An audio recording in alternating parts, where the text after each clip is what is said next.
ঢাকা শহরটা সত্যি বলতে একটা অদ্ভুত ধাঁধার মতো।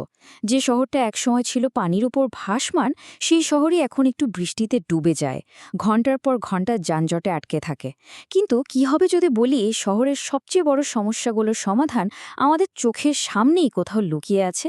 চলুন এই বাঁকাটা নিয়েই আজ কথা বলা যাক। এই দুটো ছবির দিকে একটু তাকান। ঢাকার দুটো একেবারে ভিন্ন রূপ।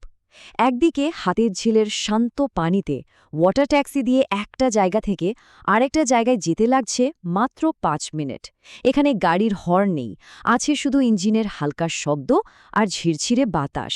আর অন্যদিকে ঠিক একই দূরত্ব বাসে যেতে সময় লাগছে আধ ঘন্টারও বেশি। তীব্র যানজট, কর্কশ হর্ন, মানে এক কথায় একটা দুর্বিষহ অভিজ্ঞতা। এই যে দুটো ভিন্ন চিত্র আমরা দেখলাম, এটা কিন্তু শুধু যাতায়াতের গল্প না, এটা আসলে আরও অনেক বড় একটা গল্পের অংশ।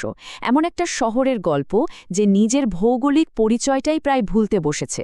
এটা যেন শহরের অতীত আর বর্তমানের মধ্যে একটা লড়াই।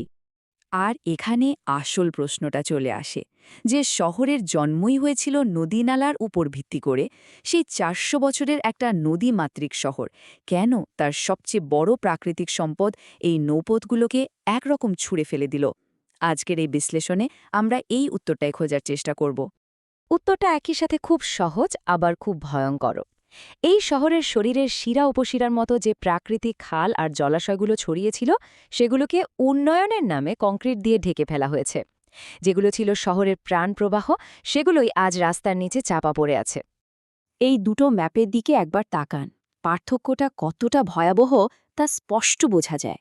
ধরুন ১৯৬০ সালে ঢাকা ছিল জালের মতো ছড়ানো ছিটানো খালের একটা বিশাল নেটওয়ার্ক, আর ২০১৫ সাল নাগাদ সেই নেটওয়ার্কের কি অবস্থা? বেশিরভাগই বিলুপ্ত, খণ্ডিত, বিচ্ছিন্ন, প্রায় মৃত একটা ব্যবস্থা। এই যে খালগুলো হারিয়ে গেল, এর সবচেয়ে বড়, সবচেয়ে জলজন্ত উদাহরণ কোনটা জানেন? পান্থপথ। চলুন একটা নির্দিষ্ট ঘটনা দেখি, কিভাবে বেগুনবাড়ি খালকে আস্ত কবর দিয়ে তার উপর পান্থপথ রাস্তা বানানো হলো, যা কিনা সমাধানের বদলে আরও অনেক নতুন সমস্যার জন্ম দিল।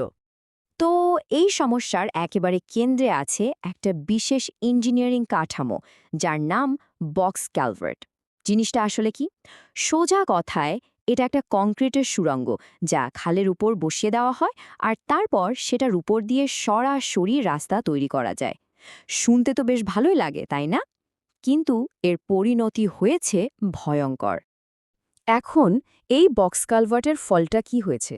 এই সংখ্যাটা দেখুন, ৯৮ টন।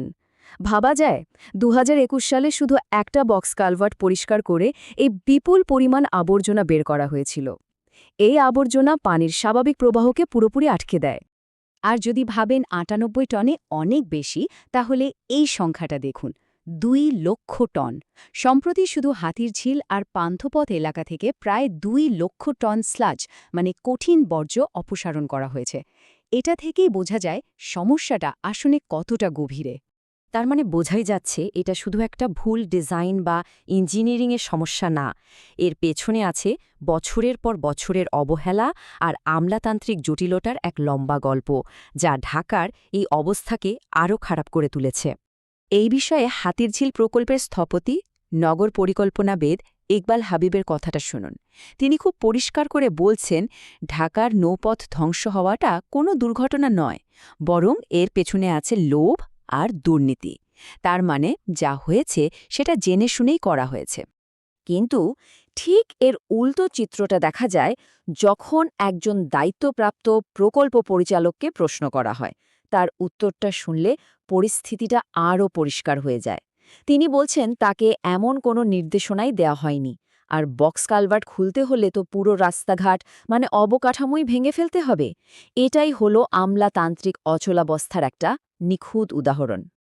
আর এই যে একটা অচলাবস্থা, তার সবচেয়ে বড় প্রমাণ হলো এটা। ২০১৬ সালে খোদ একনেক থেকে সিদ্ধান্ত নেওয়া হয়েছিল যে বক্স কালভার্ট সরিয়ে নৌপথ আবার চালু করা হবে। কিন্তু ভাবুন, প্রায় ১ দশক হতে চলল, আর কাজের অগ্রগতি ০%। তবে সব অন্ধকার গল্পেরই তো একটা আলোর দিক থাকে। সমস্যাগুলো যখন চিহ্নিত, তখন সমাধানের দিকেও তো তাকাতে হবে, তাই না? বিশেষজ্ঞরা কিন্তু এক নতুন ঢাকার স্বপ্ন দেখছেন, যেখানে এই নৌপথগুলো আবার প্রাণ ফিরে পাবে। চলুন দেখি সেই স্বপ্নটা ঠিক কেমন। এই চার্টটা দেখুন, এটা কিন্তু শুধু কোনো কল্পনা নয়, এর পেছনে শক্ত যুক্তি আর গবেষণা আছে। বিশেষজ্ঞরা বলছেন, ঢাকার খালগুলো যদি পুনরুদ্ধার করা যায় তাহলে শহরের যানজট ৩০% পর্যন্ত কমে আসতে পারে। আর জলাবদ্ধতার মতো ভয়াবহ সমস্যার ৮০%ই সমাধান হয়ে যাবে। আর এই সম্ভাবনাটা আরও কত বড় হতে পারে সেটা বোঝা যায় এই সংখ্যাটা দেখলে। ৪৫০ কিলোমিটার। ঢাকার চারপাশে ১১০ কিলোমিটার দীর্ঘ একটা বৃত্তাকার নদীপথ আছে। যদি শহরের ভেতরের খালগুলোকে এর সঙ্গে জুড়ে দেওয়া যায় তাহলে প্রায় ৪৫০ কিলোমিটার লম্বা একটা বিশাল নৌ নেটওয়ার্ক তৈরি হবে। একবার ভাবুন এটা শহরের যোগাযোগ ব্যবস্থায় কি বিশাল এক পরিবর্তন আনতে পারে। তো সমাধানটা কেমন হতে পারে? যেমন ধরুন পান্থপথের কথাই যদি বলি, নগর পরিকল্পনাবিদ ইকবাল হাবিব খুব সহজ কিন্তু কার্যকর একটা প্ল্যান দিয়েছেন। ৩টি ধাপ। প্রথমত, বক্স কালভার্ট ভেঙে খালটা আবার খনন করা। দ্বিতীয়ত, খালের দুই পাশে যান চলাচলের জন্য সরু রাস্তা রাখা। আর সবশেষে খালের মাঝখান দিয়ে পিলারের উপর একটা এলিভেটেড হাইওয়ে তৈরি করা। এতে করে পানির প্রবাহ ঠিক থাকল, আবার যান চলাচলও মসৃণ হল। দেখুন, সমাধান কিন্তু আমাদের হাতেই আছে। বিশেষজ্ঞরা পথ দেখিয়ে দিয়েছেন, প্রযুক্তিও আছে। তাহলে আসল প্রশ্নটা এখন কোথায়? ঢাকার এই হারিয়ে যাওয়া ঐতিহ্য আর সম্ভাবনাকে ফিরিয়ে আনার দায়িত্বটা ঠিক কে নেবে? এই শহরের লাখ লাখ মানুষকে যানজট আর জলাবদ্ধতার অভিশাপ থেকে মুক্তি দেওয়ার জন্য যে রাজনৈতিক সদিচ্ছা দরকার, সেটা কি আমরা দেখতে পাব? উত্তরটা না হয় ভবিষ্যতের জন্যই তোলা থাক।